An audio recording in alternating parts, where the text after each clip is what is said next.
Cyberbullying or cyber harassment is a form of bullying or harassment using electronic device that also known as online bullying. It has become increasingly common, especially among teenagers. Cyberbullying is when someone, typically teens, bully or harass others on social media sites. Harmful bullying behavior can include posting rumors, tweets, sexual remarks, or written personal information or pejorative label.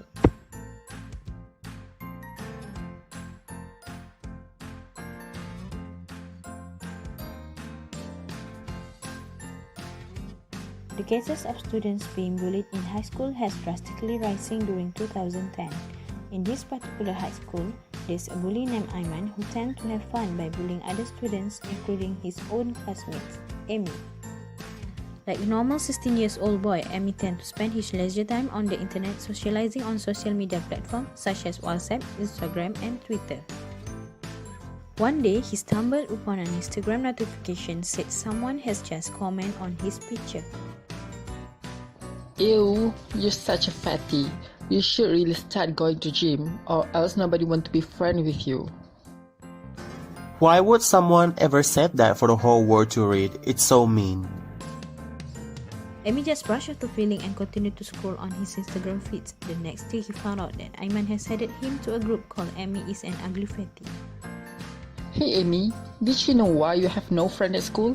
It's because you're ugly and also fat.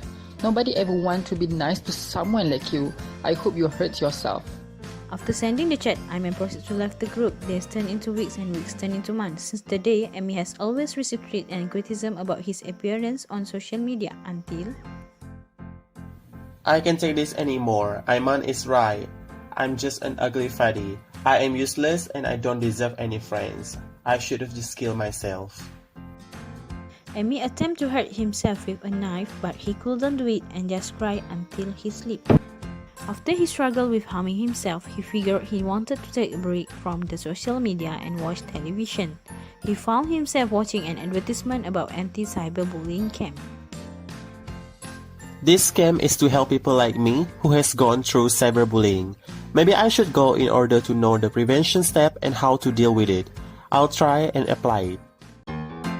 After got accepted by the camp department, he spent a week in the camp listening to motivation and going to counseling sessions. Through the whole week, he found himself more calm and his mental state is much better now. Today is the last day of the camp. I feel so much better. I know how to deal with cyberbullying and even how to prevent one from happening.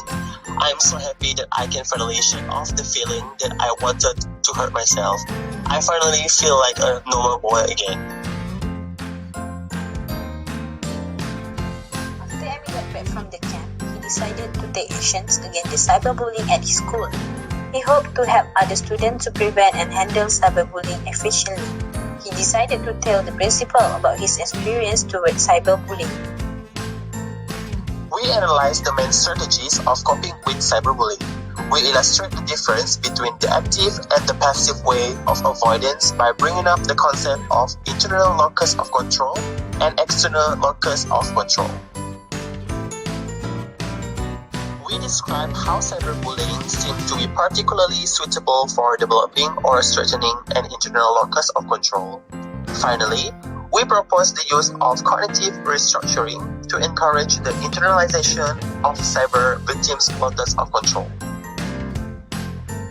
As a result, victims can be made to understand that choosing not to respond is actually taking an active role, which denies the bully satisfaction of seeing the result of his or her behavior. Cognitive restructuring can transform what we do, in which the victim's response is understood.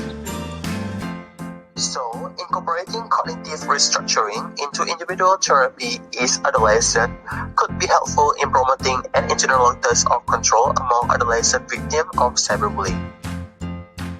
Other than that, Amy can make a report to UNICEF. UNICEF is one of the NGO boards that help people in cyberbullying situations, protecting kids, and so on.